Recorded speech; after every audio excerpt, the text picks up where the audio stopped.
Hi, welcome to Physician Prompt Engineering. This is Pete's Coffee. This is the video where I'm going to dive into the actual prompts that I've been using and talk through the lessons I learned creating each one. Hopefully this will be the most useful part of this project to you, as you can look at the lessons I learned making these prompts and see how to apply them to your own setting. Just as a reminder, we're using this workflow where we're using an AI scribe that listens to the conversation, and then we're using a large language model prompt to act as like an editor that then takes that output and makes it exactly what we want to see. We're going to go through three types of prompts, 4 prompts total today. 2 assessments and plans that are intentionally kind of opposite from each other, billing prompt, and after visit summary prompt. And we're going to keep coming back to these 3 core lessons. Number 1, few shot examples are critical. Number 2, brevity improves quality. And number 3, separate prompts for separate tasks. Keeping things modular really helps. One last note before we really jump in.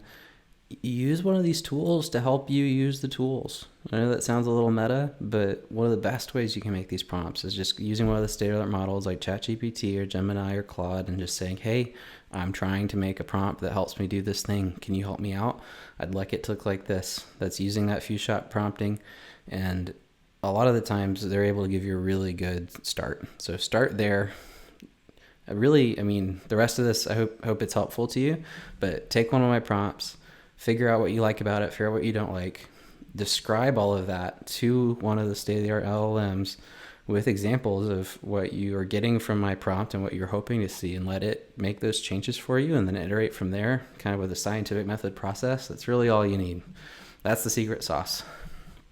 So let's jump right in. This is the assessment and plan, kind of the pithy version. My goal with this prompt was really to make it look exactly like what I used to write. And in doing so, keep it as concise as possible. What we had to do when we typed everything up by hand is keep it short, just because we had to keep typing. And it's turned out that seems to be the best way to go in general anyway. We're now able, if you want to, you can use this same workflow to write really verbose, longer formal assessment and plans if you want, and we'll see an example of that in a minute. But I found this to be much more refreshing to use during an actual work day, because I can scan it very quickly and see that it is what I want it to be. It's, there's not, like, I can check it for hallucinations, scan it fast, sign it, move on. And honestly, it looks the same as what I've done for a long time. And that's nice. I don't necessarily, we've done things that way for a reason. So you can see on the left here, we have the kind of fictional case that I created just to show you guys how this works.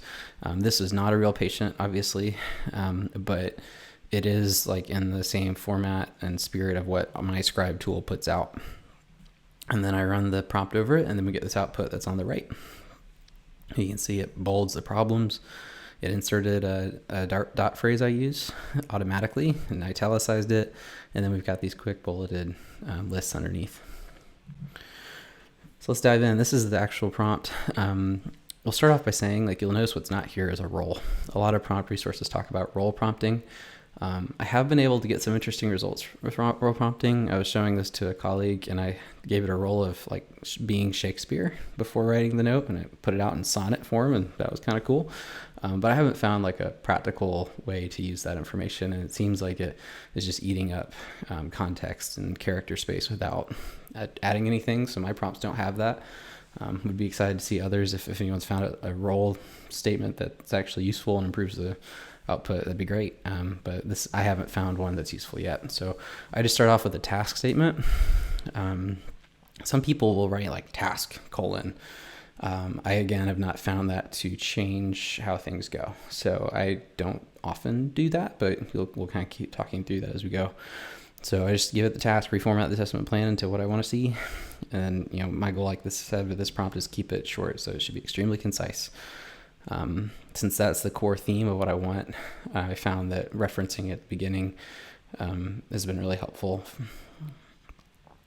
And then after that, I have a formatting, say output structure. So in this case, I did sell it. This is what I want to see. I got problem diagnosis, name, brief bullet points. You'll see in my second prompt that I actually wrote out really what I want to see. In this prompt, I'm kind of trusting it to take the output from the transcript and know what to do. And trusting it a little bit more has improved the quality of the output and the consistency. When it was trying to follow my exact instructions, it stumbled a bit more. And then behind that, I have the conditional boilerplate text. My goal for this was to use my most common, like 4 or 5 dot phrases and have them automatically go in for me. And man, it's nice. This is something that obviously could be pretty quickly translated to your environment too. You might need to experiment with the hooks. So for me, like saying well child check or health maintenance, took a little experimentation. If I say just check up, that didn't work as well, which is interesting. And I think it comes down to what the scribe output is usually trying to say. Typically, I found if you stick with ICD-10 codes, if you're struggling, as I've been trying to make some other similar types of prompts, if you're trying to figure out a hook and have a trouble getting it to fire consistently, try the ICD-10 code. A lot of times a lot of the tools seem to be like looking for those anyway, and so that seems to be a good way to increase consistency. So these are the rest of those that I've been using. You'll see at the bottom one here, our clinic is a patient-centered medical home, and so we're supposed to put in these really big blocks of text with certain diagnoses. I found if you put a really big one of these in here, the large language model starts looking through it, looking for instructions, and it gets really confused, and it really degrades the quality output across the board. So for me, I just have it say reminder to put in those dot phrases. It's just a kind of inherent limitation, is keeping things short, like I said earlier, is a key principle that really helps these things do well. Formatting rules. I started here. I think it's most natural to start here because you're trying to write out what you want to see. I found out over time this is the least important part of the prompt. Sometimes if you discover edge cases or situations where certain things are working well, writing things out here will be helpful. For example, number 5, indent all bullets with 8 spaces. It took me a lot of tries to figure out a good way to get consistent bullets. I tried writing out like tab. I just tried saying use bullets, all sorts of things, telling it, put 8 spaces. That's what got it consistent for me. And so, it takes some playing around, but I actually encourage you to come to this part last because it's probably the least helpful. And I think it makes sense if you think of it, like I've come to think of prompts. It's a bit of a metaphor, breaks down eventually, but it works. It's almost like a knitting pattern. Like if you're handing a sewing machine a knitting pattern and you're saying like, make this, the simpler you can keep the pattern, the easier it is for them to make that scarf. And what's even better than a pattern is handing them the scarf that you want to see and saying, just make more of these. That's much easier. The hardest part would be to just explain in English what you want to see and hope that the person who's going to sew this for you understands what you said and can kind of see the same 3D vision in their head. That's kind of what this is like. And then we get to the few shot examples. As I mentioned earlier, this is the key. This is the thing that took my performance from okay to great and made this like a really usable workflow. And so you'll see it's just exactly what I was hoping to see. I wrote it out. The double asterisks. You'll notice, right now the generate text with AI feature in Epic does not support any sort of formatting beyond just plain text. Very hopeful they'll update that, but you'll see that's me trying to get it to recognize my formatting desires of being italicized. That's been one of the hardest changes, one of the hardest things to do. Again, kind of like I mentioned with the bullet points earlier, is getting those formatting things in because I'm having to describe it with plain text. So that's what those looked like. I ended up putting 5 in this one. For your few shot examples, I encourage you to start with 3 to 5. It seems like in general, the more you can add, the better with whatever your context window is. But it's not always the case, which is interesting. We'll keep talking about that as we keep going through cases. But in general, more is better. If you have too few, you're going to not be able to fully explain what you want to see. If you have too many, it may decide to just copy one of the examples instead of tailoring it to your case. But in general, it seems like the more examples you can provide, the more it'll be able to see and the more it'll be able to help you. Okay, let's contrast that with a more formal, longer version. So this is what this one looks like. We got the same fake case on the left. And then for this one, I originally had the idea of wow, I can use this tool to make it output whatever I want. Let's make it more formal. Let's make it try to be clearer. So I wanted it to break it into assessment, plan, next steps, and then create a summary statement for my problem list. I thought would be really cool. And so this is what it looks like. And I'll show you what that prompt looked like. And then we'll kind of talk through why I ended up going with that first more brief one. So you'll see I actually wrote out what I wanted to see, under assessment, like, summarize the diagnostic reasoning, clinical context, plan, what are we doing, next steps, conditional formatting, conditional planning. If we talk about that, like what's our game plan if things get worse, what's our follow-up interval, what are we monitoring. I do think for some complex situations, this is really nice because I know that I really want to see all those things. It turns out that in general, doing my job, this is overkill. And it's much nicer just to review a few bullet points and move on. But for complex cases, it's really helpful. I could totally see other specialties potentially preferring something like this. Or, something even finer tuned to you. But it is a good example. Like, you can do what I did in the first prompt where I just say, bullet it out, do your best, make it concise. Or you can really explicitly say, like, break it into these sections, show me what I want to see. The rub, though, is just figuring out really explicitly and clearly what it is you want. And often simpler is better. I used the same conditional boilerplate text thing that didn't change. Or actually, rather, I had a less effective version that, like I said, that one I showed you earlier, just keeping it simple, that was the winner. I tried a lot of different things to get that to work, and it just turned out that keeping it simple was the best. And then formatting rules, the same thing, really trying to figure out, you can see me in these first couple saying, like, please indent these sections. That formatting part is a challenge, but you can get there. It just takes a little bit of finagling, a little bit of practice. And then here are the few shot examples. Since Epic's prompt field is plain text, I think that's part of the war that starts to happen, is like you need the few shot examples to get it to be able to do what you want anyway. But then, I think it's sometimes looking at the few shot examples and saying, like, but my few shot example doesn't have that formatting, and that's why it gets confused. But overall, both of these prompts did end up working. I'd say the formatting, which was the most likely error to happen, was still working over 90-95% of the time. It just took a little while to get there. And then you'll see each of these few shot examples took up a whole slide because they're longer. And then I had some issues with this one too, where it would put the boilerplate text in after every single problem, and I wanted it to kind of fall at the end, and this last section here helped fix that. All right, let's switch tasks and potentially provide some more insights. This one takes the same case we've been using this whole time, and it tries to put out what it thinks the billing code should be and write out why. And for me, I'm not interested in a tool that tells me what code, like, I know how to code the visit, it's part of my job. But I am interested in leaving like an audit trail of, like, this is why I coded what I did. I think that it can be a really helpful thing to help our coding team out, make it not guesswork. A lot of times the coders have to come behind us and, just try to figure out what we were thinking, and this just makes their jobs a lot easier. So it, does the guidelines. It says, okay, problems, data, risk, does the 2 of 3. That was the thing that was really hard, and we'll talk more about that. It's like how to get it to program in the logic, and then it outputs that bottom final code. So here we go. Here's the prompt. So the balance here, again, was like, how much do you explain versus how much do you show? And my initial attempts at this, I explained a lot more. I included all sorts of resources, as much as I could bake in to, like, say, like, this is how coding works.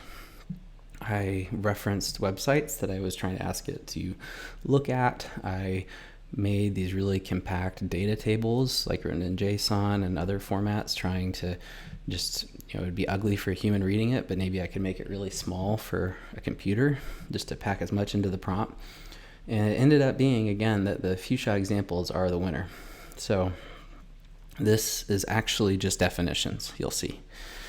Now, by the definitions, you obviously do get a lot of the how-to, but I ended up leaving the logic out until later. So this is, believe it or not, a lot less than those initial prompts that didn't work nearly as well. This is just, these are the words we're using and what those words mean. And then the 2 of 3 rule, I explicitly mentioned that it's going to be this way. But again, I tried writing out all sorts of different ways to explain that you, like, take your lowest 2 categories and it's that one, or sorry, your highest 2 categories and it's that one. And it struggled. So again, this is what it's shifted to is these initial 2 slides. It's just been giving the prompt the terminology I want it to use. And then I give it the output format. And so kind of like the assessment and planning problem, what this ended up being is kind of like task description, not a how-to, just a description. This task was very terminology focused, so there's a lot of words to define, but it was just a task description, and then now it's an output format. And then I actually added this last, but at the bottom here you see critical coding rules. I took common edge cases and I told it to cheat.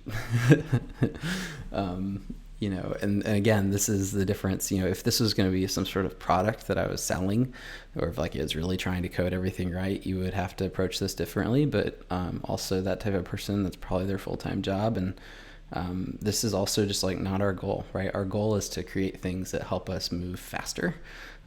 We don't need things to tell us how to do our job. We know how to do our job. The goal is just to get through the documentation quickly. And that distinction, I think, really boils down to a key difference between how I think doctors should use large language models and how a lot of people talk about them in general. A lot of people talk about potential pitfalls of hallucinations, and in healthcare you have to do everything right, and so like that creates all this opportunity for danger and things like that. But we're used to doing our jobs with the knowledge that we have to do a good job. And so if we continue to do our jobs excellently and take that responsibility, these tools can make the computer part, the documentation part, so much faster, so much better. And it makes sense to me. I think, if someone doesn't do our job, it's hard to kind of know what the headspace is like when you're doing it. But I think this is a good example of like, if we just lower our expectations just a touch, you can get a lot more out of these things, saying like, I want this to be accurate the vast majority of the time instead of like actually perfect is a really good distinction. Just as like your dot phrases you used to use, they weren't perfect. You had to go back and edit them all the time. So this is an even more responsive version of that. It's still a great leap forward. So here's our few shot examples. This is the core. This is the thing that made it really work. It works so much better to say like common situation, and then talk through like, this is why we're doing what we're doing. This is the type of thing we want to see, and then letting it see the patterns for itself and understand. That was the thing that made this work. So you'll see at the top here, just example, it's like, okay, it's a viral URI. Exam is relatively benign. The plan is just normal. Okay, low problems, low data, low MDM. Here's our straightforward 99212. And then we just kind of work through all these things, including the 25 modifier. That was a real challenge, is like, how do I explain when it's a separate, appropriate, billable service? When is it not? And it's done a great job.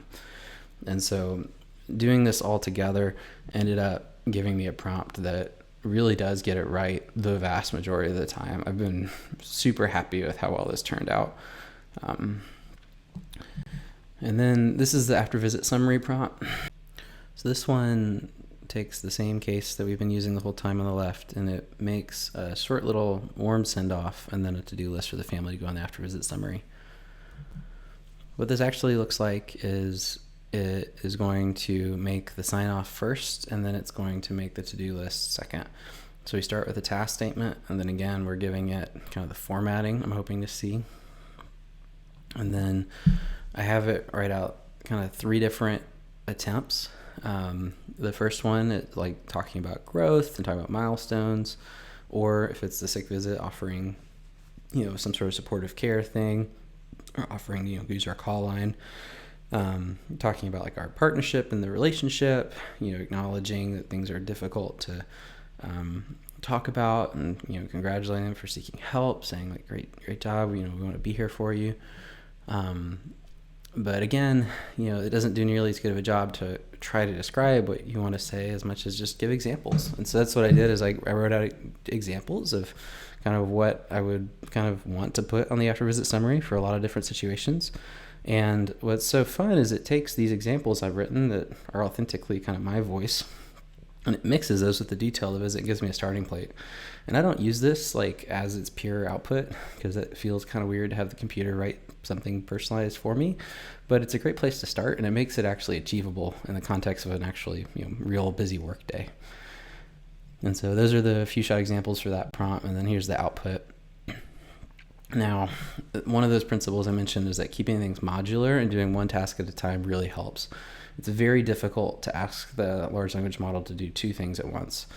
You're taking the problem or the pattern of the first task you're giving it, and you're doing all of its possible permutations, and then you're taking the second task and its pattern and all of its possible permutations, and you're multiplying them together.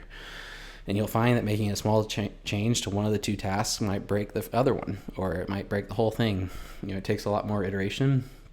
I made both of these separate and then combined them, and with a lot of experimentation was able to get it to work. So in general, don't do this, but this is a way to do it. I've again found that following this structure of like task formatting, few shot examples, is helpful. And so you'll see that I just followed that for part 1. I'm now going to follow it for part 2, making a simple to-do list.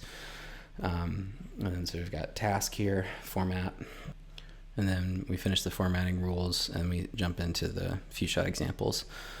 Similar to the billing prompt. You can tell I had already done that before I did this one, where I give it the situation just very briefly, and then like, this is what I would want to see. And we had a couple of those. And then the finale, and this is what helped me put them together, is giving it a complete output for both all in one place. So I told it what I wanted, I told it what I wanted, and then I told it what I wanted all together, and that's what made it all work. Some resources. These are the resources that I've found most helpful. I've looked at a lot of things. I've read a lot of things. I've listened to a lot of podcasts. The stuff from Sanders Shuloff was the most, and I hope I'm saying his name right, that was the most practical of anything I found anywhere. You can just tell he has done it a lot, and it's a lot less theory and a lot more just like, this is what actually works, which is part of what I'm hoping to offer you as well. Finally, the actual stuff from OpenAI, from Google, from each of the major players, they all have pages where they want you to learn how to use their products, so you use it more. That's the best place to go for now. As these things continue to be developed and researched and fleshed out, it may be other resources come to supplant them, but at the moment, since they're actively the ones creating these new products, the best place to start with is to start with them. And just to finish, I encourage you to think through what this may look like for you guys in your clinic. The billing prompt and the AVS are probably less likely to be helpful in your context on their own, but the logic of how they work could be applied to lots of other things. And that assessment and plan, which is the one that does this huge lift of getting your notes done quickly, as long as you swap out the boilerplate text for what you want to see, it really is essentially ready to go for plug and play. So I encourage you to start there and kind of work your way from there. Best of luck. Definitely drop a comment. Use the discussion board on the GitHub community. I would love to hear from you and get more involved. And finally, please contribute. There is a Google form on the website, physicianpromptengineering.com, also on GitHub. If you're familiar with GitHub, that's a great way to do it too. My hope is to eventually make a community library of resources so that no matter one's position or field or specialty, that they could come to this one place and get whatever they needed right out of the gate. And so then people who aren't as interested in the computer things can just get a prompt they need and use it. So if you make something neat, we'd love to see it. We'd love feedback. Please jump in.